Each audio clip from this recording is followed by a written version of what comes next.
अपनी स्किल का उपयोग करके किसी वृद्ध व्यक्ति को, किसी किसान को, किसी महिला को, किसी बच्ची को हैक कर देना, उसके फेसबुक पर हैक कर देना, उससे पैसे ठग लेना, ये कहीं से कमाई नहीं है और ये कहीं से उचित भी नहीं है और कहीं से लाभ भी नहीं देगा। अल्टीमेटली वो पकड़े जाएंगे, जेल जाएंगे और जेल की हवा खानी पड़ेगी, उनका करियर भी खराब होगा,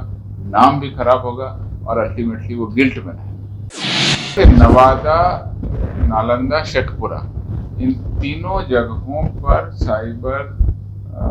जो हमारी टीम है आर्थिक अपराध इकाई की, वो लगातार उसका वेरिफिकेशन भी करती रहती है और वहाँ पर जिस तरह के इक्विपमेंट और जिस तरह की कनेक्टिविटी के आधार पर उनको सूत्र मिलता है वो लोग छापामारी करते हैं। इसमें कुछ बहुत सारी उपलब्धियां हुई हैं, लेकिन ऐसा लगता है कि फिर कुछ अपराध कर्मियों के द्वारा अब शहरी क्षेत्र से छोड़कर ग्रामीण और जो दूर दराज के इलाके हैं, खेतों के, बगीचे के, उसमें बैठ करके इस तरह का अपराध कर रहे हैं। तो आर्थिक अपराध की टीम और जिला पुलिस की टीम उस पर लगातार कार्रवाई कर रही है और किस तरह से वो सारा आर्थिक अपराध और साइबर अपराध का अंजाम करना है, उस पर हम लोगों की निगरानी। आगे भी हम लोग इस तरह का ऑपरेशन करेंगे और आसपास के जिलों में जहां भी इस तरह के यंग अपराध कर्मी कार्रवाई करना चाहते हैं, कार्रवाई करने की योजना बनाना चाहते हैं या अपने ग्राहकों को फंसाना चाहते हैं, उस पर हम लोगों की नजर है। यहाँ पर मैं एक चीज फिर से आपके सामने कहना चाहता हूँ जो उस दिन मैंने कही। युवा लोगों के लिए बिहार पुलिस लगातार संदेश दे रही है, अपनी सोशल मीडिया के माध्यम से जुड़ने का संदेश दे रही है और लगातार पॉजिटिव दिशा में अपनी एनर्जी को रखने के अनुरोध भी कर रही है। पिछली बार हमने कहा था, इस बार हम आपके सामने फिर कहते हैं कि जो भी व्यक्ति, युवा, या तो खेलकूद में सामने आए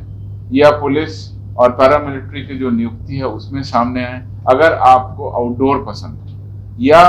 खेलकूद में बहुत सारी विधाएं हैं जिसमें रेसिंग, मोटरसाइकिल रेसिंग, तीरंदाजी, घुड़सवारी, बहुत सारी ऐसी विधाएं हैं जिनको आप चूज करें। बिहार सरकार के द्वारा जो खेलकूद विभाग है उसमें लगातार प्रशिक्षण की सुविधाएं, अपने स्किल को डेवलप करने की सुविधाएं लगातार दी जाती हैं। उनके द्वारा ग्रामीण क्षेत्रों में भी जा करके किया जाता है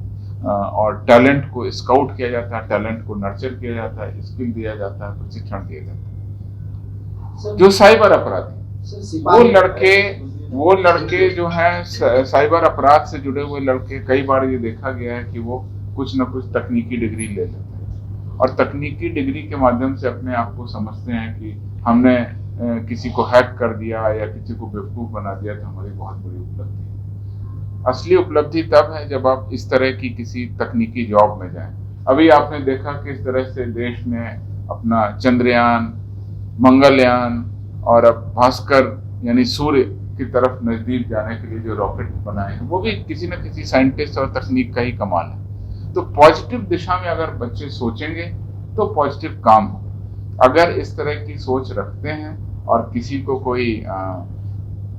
इसमें आगे बढ़ने की जरूरत है तो अपने पुलिस अधीक्षक से मिलें, अपने जिला पदाधिकारी से मिलें, वहां पर जाएं और बताएं कि हमको इस तरह का काम करना है। तो निश्चित रूप से हम लोग कुछ ना कुछ सही रास्ते पर जाने के, उनकी जो तमन्ना है, उनकी जो स्किल है, उसका हम लोग उपयोग करेंगे। अपने स्किल का उपयोग करके किसी वृद्ध व्यक्ति को, किसी किसान को, किसी महिला को, किसी बच्ची को हैक कर देना, उसके फेसबुक पर हैक कर देना, उससे पैसे ठग लेना, ये कहीं से कमाई नहीं है और ये कहीं से उचित भी नहीं है और कहीं से लाभ भी नहीं देगा। अल्टीमेटली वो पकड़े जाएंगे, जेल जाएंगे और जेल की हवा खानी पड़ेगी, उनका करियर भी खराब होगा, नाम भी खराब होगा और अल्टीमेटली वो गिल्ट में रहेंगे।